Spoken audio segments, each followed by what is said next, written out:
विक्रम मजीठिया ने मेरे खिलाफ मानहानि का मुकदमा किया था, आप सबको मालूम होगा।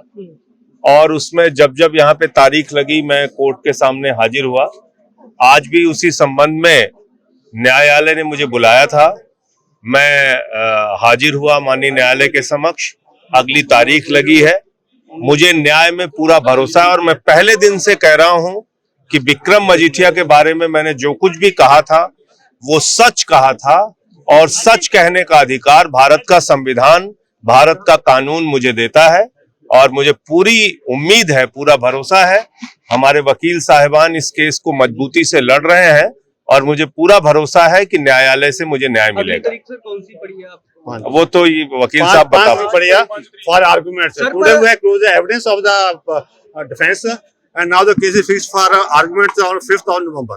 संजय जी, लेकिन जो मजीठिया है उनको पहले कांग्रेस सरकार ने पकड़ा था, जेल में ही बंद किया था, पर एक साल बाद आ गए, सबूत नहीं जुटा पाई सरकार। देखिए, ऐसा है कि बहुत सारे सबूत उनके खिलाफ सामने आए हैं और जेल भी जाना पड़ा उनको, जमानत पर बाहर है। तो इसलिए ये कह देना कि वो किसी चीज से बरी हो गए, मुक्त हो गए, गलत होगा।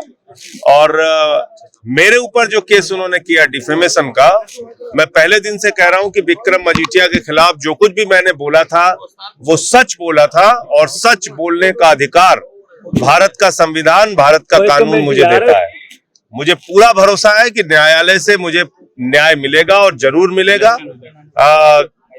वकील साहिबान हमारे मजबूती से इस केस को न्यायालय में लड़ रहे हैं और आज भी जज साहब के सामने मैं हाजिर हुआ हूं। अगली तारीख 5 को पड़ी। गुजरात में चुनाव है, उसको लेकर कैसी तैयारी है आम आदमी पार्टी? देखिए, कल बहुत ही दुखद हादसा गुजरात में हुआ। एक पुल जो 5 दिन पहले फिर से उद्घाटन किया गया था, जिसका वो पुल टूट गया। और जो जानकारी आ रही है कि वहां के डीएम ने, डिस्ट्रिक्ट मजिस्ट्रेट ने मना किया था कि इस प्राइवेट कंपनी को ठेका ना दिया जाए। बावजूद इसके गांधीनगर गुजरात से बीजेपी के किसी बड़े नेता का फोन जाता है डीएम के पास, किसी बड़े नेता का दबाव बनता है और उसके कारण से एक प्राइवेट कंपनी को ठेका दिया गया। और उसके बाद 5 दिन पहले आप सोचिए, उस कंपनी के मालिक ने इस पुल का उद्घाटन कर दिया। इस पुल का उद्घाटन 5 दिन पहले उस कंपनी के मालिक ने कर दिया जिसने ठेका लिया था। और अब तक जो जानकारी मिली है, 191 के आसपास करीब लोगों की मृत्यु हुई है। मैं ईश्वर से प्रार्थना करता हूं उनकी आत्मा की शांति के लिए। मैं प्रभु से प्रार्थना करता हूं कि उनके परिवार के लोगों के ऊपर जो ये अपार कष्ट आया है उसको सहन करने की शक्ति दे। इसकी जांच होनी चाहिए और जो लोग भी इस भ्रष्टाचार में शामिल हैं, ये भ्रष्टाचार के कारण की गई हत्या है, मैं ऐसा मानता हूं। और इसलिए उनके ऊपर हत्या का मुकदमा चलना चाहिए। लापरवाही पूर्ण की गई हत्या, यानी कि लापरवाही के कारण, उनके भ्रष्टाचार के कारण, तो भ्रष्टाचार पूर्ण हत्या का ये मामला है। तो उन लोगों के खिलाफ जो भी नेता हैं, अधिकारी हैं और कंपनी है, उसके खिलाफ हत्या का मुकदमा चल रहा है। जैसे राम रहीम को विरोध दी गई है, तो उसको लेके कैसे देखते हो? हालांकि मिलने भी जा रहे हैं। देखिए, ऐसा है कि जिस आदमी को न्यायालय से सजा हो गई, उस पर ना मुझे, ना आपको, ना किसी को कोई टिप्पणी करने की आवश्यकता है। न्यायालय का सम्मान और न्यायालय के आदेशों का सम्मान हम सारे लोग करते हैं। पराली का धुआं इस बार पहुंचा कि नहीं पहुंचा? जैसे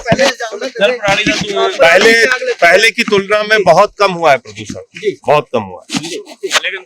ਮਾਮਲਾ ਇਹ ਸੀਗਾ ਕਿ 2017 ਦੇ ਵਿੱਚ ਵਿਕਰਮ ਸਿੰਘ ਮਜੀਠੀਏ ਨੇ ਸੰਜੇ ਸਿੰਘ ਜੀ ਦੇ ਉੱਤੇ ਡੈਫੇਮੇਸ਼ਨ ਦਾ ਇੱਕ ਕੇਸ ਪਾਇਆ ਸੀ, ਜਿਹਦੇ ਵਿੱਚ ਉਹਨਾਂ ਨੇ ਕਿਹਾ ਸੀਗਾ ਕਿ ਵਿਕਰਮ ਮਜੀਠੀਆ ਨਸ਼ਾ ਤਸਕਰ ਹੈ। ਉਹਦੇ ਵਿੱਚ ਐਵੀਡੈਂਸ ਹੋ ਗਿਆ, ਸਾਡਾ ਡਿਫੈਂਸ ਐਵੀਡੈਂਸ ਸੀਗਾ। ਅੱਜ ਡਿਫੈਂਸ ਐਵੀਡੈਂਸ ਵੀ ਅੱਜ ਕਨਕਲੂਡ ਕਰਤਾ, ਉਹ ਕਲੋਜ਼ ਕਰਤਾ। ਹੁਣ 5 ਤਰੀਕ ਆਰਗੂਮੈਂਟਸ, ਫਾਈਨਲ ਆਰਗੂਮੈਂਟਸ ਲਈ ਰੱਖੀ ਗਈ ਹੈ। ਉਦੋਂ ਫਾਈਨਲ ਆਰਗੂਮੈਂਟਸ ਹੋਣਗੇ। ਤੱਥ ਦੋਨੋਂ ਪਾਰਟੀਆਂ, ਵਕੀਲ ਦਾ ਪੇਸ਼ਾ ਐਸਾ ਹੈ ਕਿ ਅਸੀਂ ਆਪਦੀ ਪਾਰਟੀ ਨੂੰ ਜਿਤਾਉਣ ਲਈ ਪੂਰਾ ਜ਼ੋਰ ਲਾਉਂਦੇ ਹੁੰਦੇ ਹਾਂ। ਅਸੀਂ ਜੋ ਤੱਥ ਪੇਸ਼ ਕੀਤੇ ਨੇ, ਜੋ ਕੀਤਾ ਅਸੀਂ ਕੋਰਟ ਦੇ ਵਿੱਚ ਪੇਸ਼ ਕਰ ਚੁੱਕੇ ਹਾਂ। ਕੋਰਟ ਦਾ ਜੋ ਫੈਸਲਾ ਹੋਊਗਾ ਉਹ ਸਾਡੇ ਸਿਰ ਮੱਥੇ ਹੋਊਗਾ, ਪਰ ਸਾਨੂੰ ਪੂਰਨ ਯਕੀਨ ਹੈ ਕਿ ਸੰਜੇ ਸਿੰਘ ਜੀ ਬਾਇੱਜ਼ਤ ਬਰੀ ਹੋ ਕੇ ਬਾਹਰ ਆਉਣਗੇ। ਅਗਲੀ ਤਰੀਕ 5 ਨਵੰਬਰ ਤਰੀਕ ਪੈ ਗਈ ਹੈ ਜੀ ਫਾਈਨਲ ਆਰਗੂਮੈਂਟਸ। ਮੈਂ ਜਸਮਨ ਸਿੰਘ ਗਿੱਲ।